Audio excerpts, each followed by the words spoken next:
Found out my sister got pregnant by my husband and our parents hid IT, so I divorced and cut off my toxic family.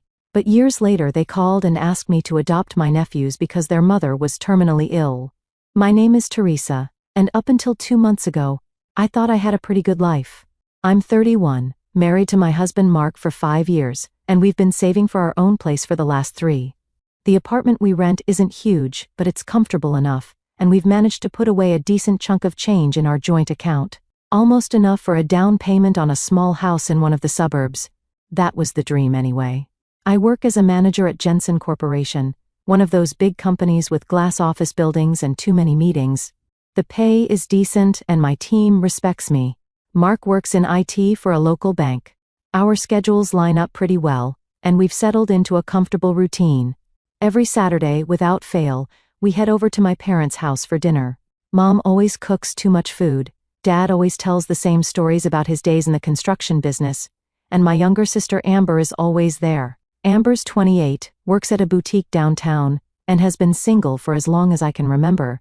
At least, that's what I thought. I always believed Amber and I were close. We shared clothes growing up, told each other secrets, and even now as adults, I thought we didn't keep things from each other. She'd call Mark sometimes to help her with things around her apartment, fixing a leaky faucet, assembling furniture, that kind of stuff. I never thought twice about it. Why would I? She's my sister, and he's my husband. I trusted them both completely. That Saturday 2 months ago seemed like any other. Mom made her famous pot roast. Dad complained about the neighbors, and Amber was telling us about some difficult customer at the boutique. "Oh, by the way," Amber said as we were clearing the table, "I hate to ask, but my front door lock is acting up.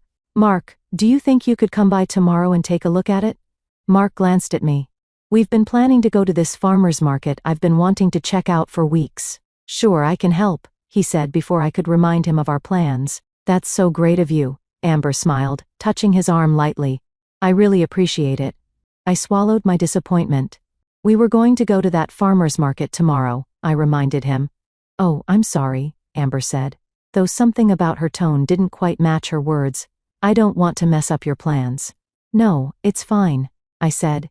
"Because that's what you do for family, right? The market will be there next weekend too." "You're the best, sis," Amber said, giving me a quick hug. The next morning, Mark left early to go help Amber. He texted me around noon saying the lock was more complicated than he thought and it might take a while.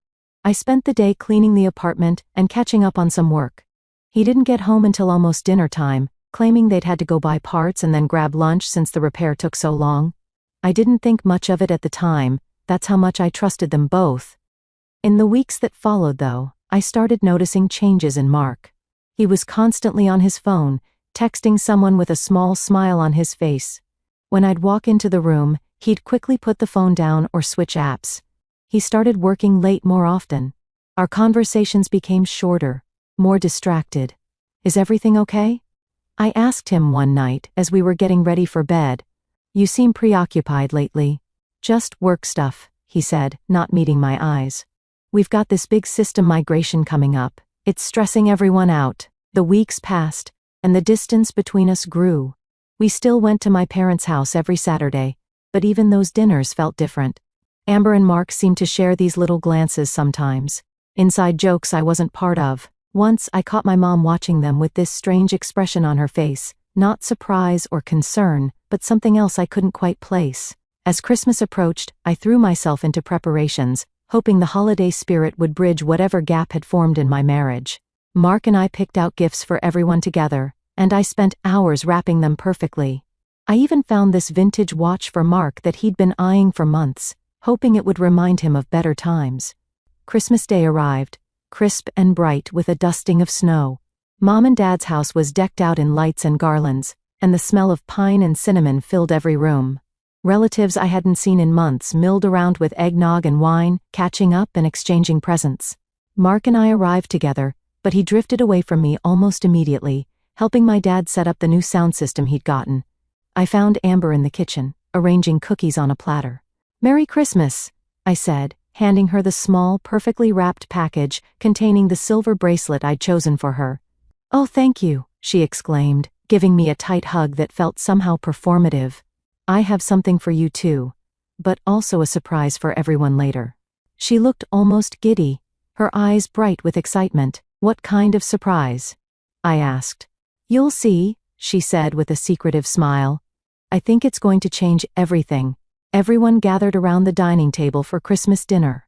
My parents' home felt warm and festive, but something in the air made me uneasy. Amber kept glancing at Mark with this weird little smile, and he looked nervous, constantly adjusting his collar and avoiding my eyes.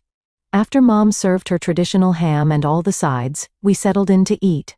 The conversation flowed around me, but I felt disconnected from it all, like I was watching a movie of someone else's family holiday. "I'd like to make an announcement," Amber said suddenly, tapping her glass with a spoon. The room fell silent as everyone turned to look at her. "I have some exciting news to share with all of you today." She stood up, practically glowing, and placed a hand on her stomach. My first thought was so innocent, maybe she'd finally met someone? But then I noticed my parents weren't looking surprised at all. They were smiling, like they already knew what she was about to say. "I'm pregnant," Amber announced. The room erupted in applause and congratulations. Relatives rushed to hug her, asking questions about due dates and nursery colors. I sat frozen, my mind racing. Amber wasn't dating anyone that I knew of. How could she be pregnant? "That's wonderful news, honey," my mother said. But there was something rehearsed about it. "Who's the father?" My cousin Jake asked the question everyone was thinking. Amber's eyes found mine across the room. "Well, that's the second part of my announcement," she said, her voice softening. "The father is Mark." The world stopped. I heard the words, but they didn't make sense. "My husband?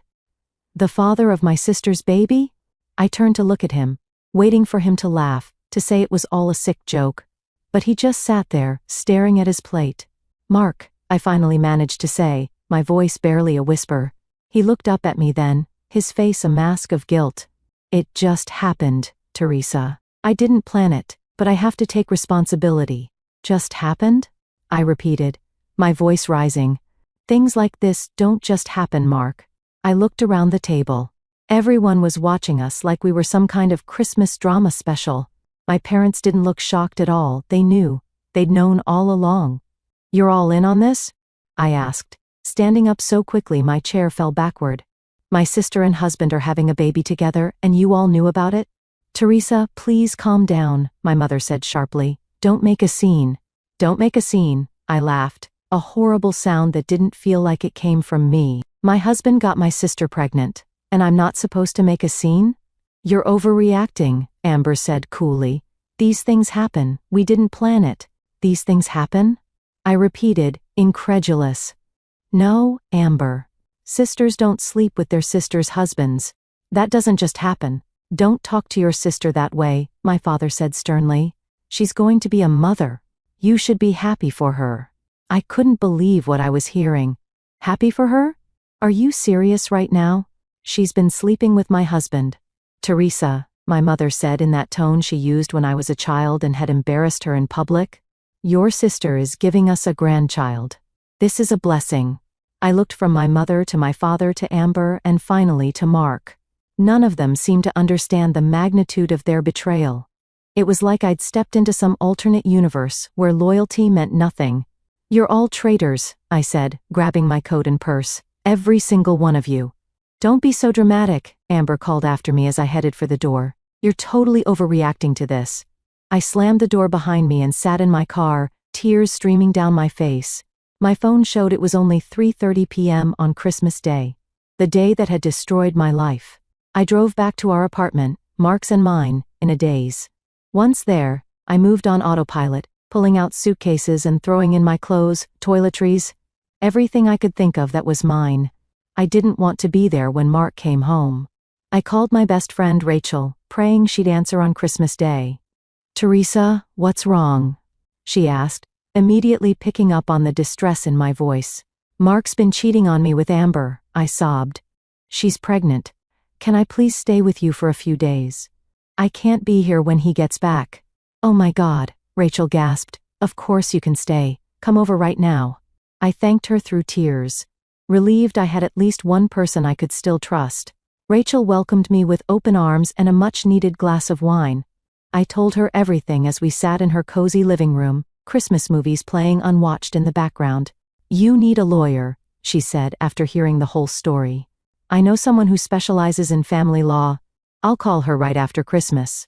"Thank you," I whispered, exhausted from crying. "I can't believe this is happening."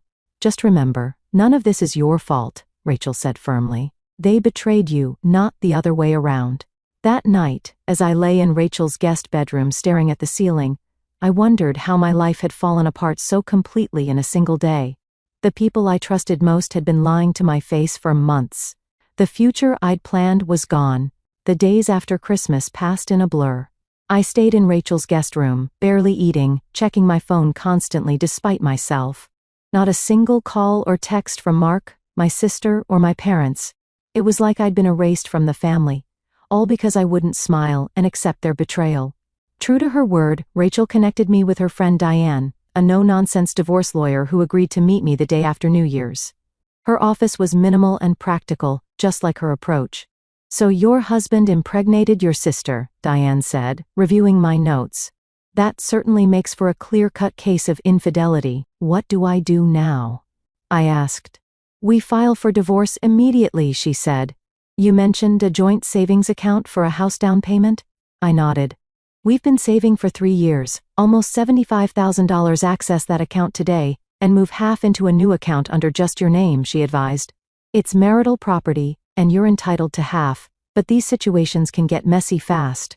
I did as she suggested, then had Diane draw up the divorce papers. I opted to have them delivered to our apartment by courier rather than facing Mark myself. I couldn't bear to see him, knowing he'd been sleeping with my sister while planning our future together. A week later, Diane called to say Mark had received the papers and agreed to the terms. No fight, no contest. Part of me was relieved, but another part felt even more betrayed, like our marriage had meant so little to him that he could discard it without a struggle. The divorce proceedings moved forward with surprising speed. Each time I had to attend a meeting, Amber was there, holding Mark's hand, her pregnancy beginning to show. She'd smile at me with this infuriating smugness while Mark could barely meet my eyes. I refused to give them the satisfaction of seeing me upset, maintaining a cold silence throughout. By early March, everything was finalized. Our joint savings was split equally, the lease on the apartment remained in Mark's name, and I was officially no longer Teresa Wilson but Teresa Cardenas again, back to my maiden name. Rachel insisted we go out to celebrate what she called my Independence Day. We went to a nice restaurant downtown, ordered expensive wine, and toasted to new beginnings. "To freedom," Rachel said, raising her glass.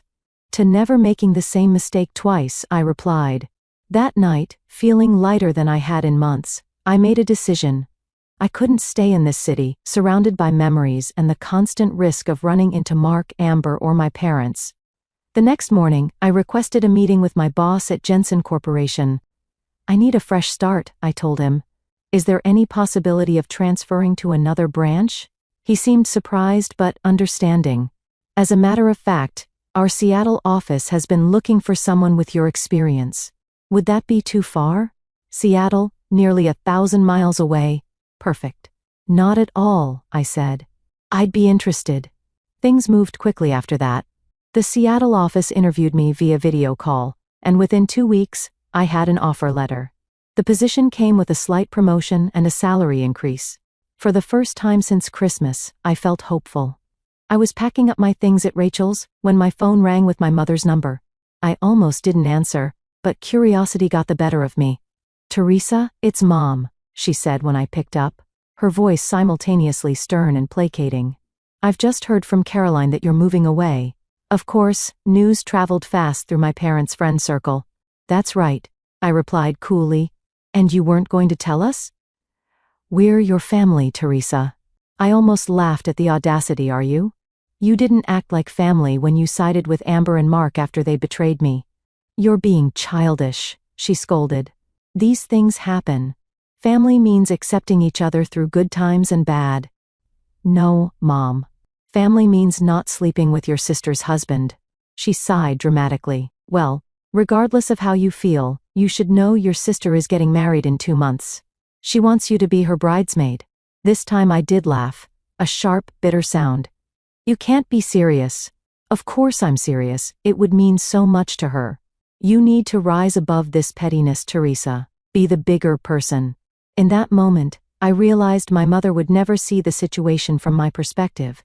In her mind, I was the one being unreasonable. I'm not coming to any wedding, I said firmly, and I don't want to hear from any of you again.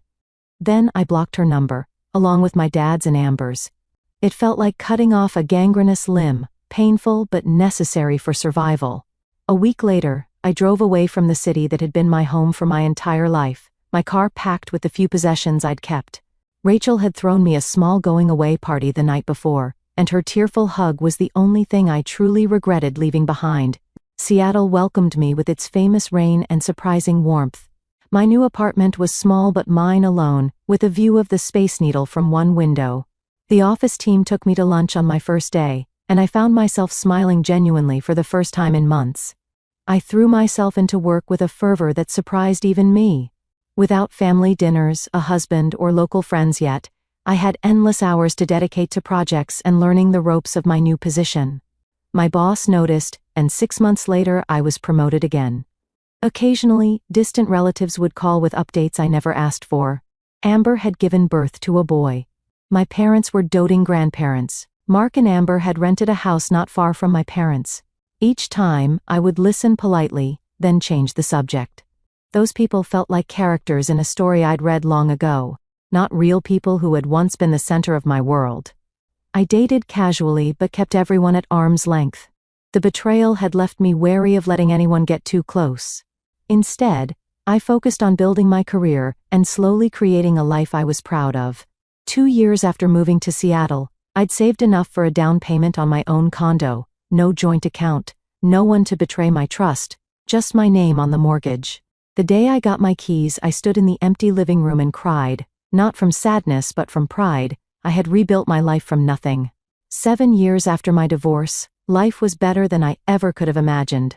At 38, I'd been promoted to regional director of our Seattle branch, managed a team of 30 people, and had just finished renovating my condo exactly the way I wanted it. I had a small but loyal circle of friends, a healthy savings account, and the freedom to travel whenever I wanted. I hadn't spoken to my family in all those years.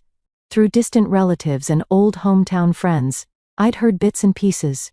Amber had a second child, another boy, a year after the first. Mark was working at some tech startup. My parents were heavily involved with their grandchildren. Then the call started. At first, I ignored the unknown number that kept appearing on my phone. After the fourth call in 2 days, curiosity got the better of me, and I answered. "Hello?" I said, cautiously. "Teresa? Is that you?" My mother's voice, older but unmistakable, came through the line. "Please don't hang up. We need to talk. It's about your sister." I almost ended the call right there, but something in her tone made me pause. "What about her?" "She's sick, Teresa. Very sick. Terminal." Her voice cracked. "The doctors say she doesn't have much time left." The news hit me like a physical blow. Despite everything, Amber was still my sister, and the thought of her dying young shocked me. "What's wrong with her?" I asked.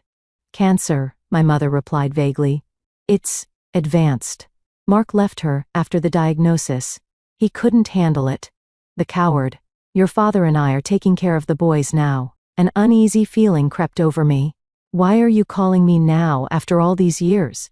My mother hesitated. "We need your help, Teresa. Your father and I are getting older. We were hoping you might consider adopting your nephews." I was speechless. After 7 years of silence, this was why they reached out? "You want me to adopt my sister's children? The children she had with my ex-husband?" I finally managed to say. "I knew you'd react this way." My mother sighed. "You've always been so unforgiving, Teresa, so vindictive." Her words stung. "Despite everything, I'm not being vindictive, I'm being realistic. You can't possibly expect me to uproot my life to raise my sister's children with my ex-husband." "Well," my mother said after a pause, "if you won't adopt them, the least you could do is provide financial support. We're struggling, Teresa. Your sister's medical bills, the boys' needs. If you could send $1,500 each month, it would make a world of difference." And there it was, the real reason for the call. "I need to think about this," I said cautiously. "I'll call you back." I hung up and immediately called my Aunt Linda, my father's sister who had always been kind to me. Aunt Linda, is Amber really terminally ill? I asked without preamble. Teresa, oh, it's so good to hear your voice, she said warmly. About Amber, well, she and Mark did divorce, and she hasn't been seen much lately. Your mother's been telling everyone Amber is very ill, but I haven't seen her myself. That wasn't exactly confirmation. I thanked her and made a call I never thought I'd make again, to Mark. He answered on the second ring. Teresa, is that really you? It's me. I confirmed. I need to ask you something important. Is Amber terminally ill? Terminally ill? He sounded genuinely confused. No, not that I know of. We divorced because she refused to get a job, was spending all our money, and started drinking heavily. Her health problem is alcoholism, not cancer. I closed my eyes, anger and relief mixing strangely in my chest. My mother just called, saying Amber was dying, that you left her because of her diagnosis, and that they need money for her medical bills and the boys. Mark was silent for a moment. That's completely false. Your parents are helping her financially because she won't work, but there's no terminal illness. Thank you for telling me the truth, I said, preparing to hang up. Teresa, wait, Mark said quickly. I've thought about you so often. I made the biggest mistake of my life. Maybe we could try again, now that no, I cut him off, laughing despite myself. That will never happen, Mark. Goodbye. I sat with this new information, my suspicions confirmed. My family was trying to manipulate me for money, using a fake terminal illness as leverage. It was time to confront them face to face. I took a day off work, booked a flight, and rented a car at the airport. I rang the doorbell, heart pounding. My mother opened the door, her eyes widening in shock. Teresa? She gasped, then yelled over her shoulder, John, Teresa's here. The warning was obvious. Hello, Mom, I said calmly, stepping inside uninvited. Where's Amber? She's upstairs, resting. She has good days and bad days, my mother stammered. I headed for the stairs, ignoring my father's awkward greeting. Amber's old bedroom door was closed. I knocked once and entered. The room reeked of alcohol. Amber lay on the bed, looking pale but certainly not at death's door. When she saw me, she quickly pulled the blankets up and put on a weak voice. Teresa, you came. I'm so glad you're going to help us. I stared at her, this sister I'd once loved, now a stranger who had betrayed me in the worst way possible and was still trying to use me. I turned and walked downstairs, where two little boys were playing with Legos. My nephews, I realized with a start. They had Mark's eyes. I've decided to adopt the boys, I announced loudly. My mother and father exchanged alarmed glances. Well, that's very generous, my father began. But maybe it would be better if you just sent us money instead? No. I've decided that I'll start adopting them tomorrow. We need to act quickly. Teresa, let's not rush the adoption, Mom said quickly. Before I could respond, Amber came flying down the stairs, all pretense of illness gone. You are not taking my children, she shouted, face flushed with anger and alcohol. I laughed, the sound echoing in the suddenly silent house. And there's our terminal patient, making a miraculous recovery. I turned to face my family, these people who had once been my whole world. You should be ashamed of yourselves. Lying about a terminal illness to extract money from me? That's low, even for you. You're rich now, my mother said defensively. You could easily help us. Family helps family. No, I said firmly. Family doesn't betray family. Family doesn't lie and manipulate and try to use children as pawns. You made your choices 7 years ago, and I made mine. I'm sticking with mine. I looked at my nephews once more, feeling a twist of sadness for these innocent children caught in this toxic environment, then walked out the door. As I drove away, my phone buzzed with texts from both my mother and Amber, but I deleted them without reading. Some bridges can't be rebuilt, and some people don't deserve second chances.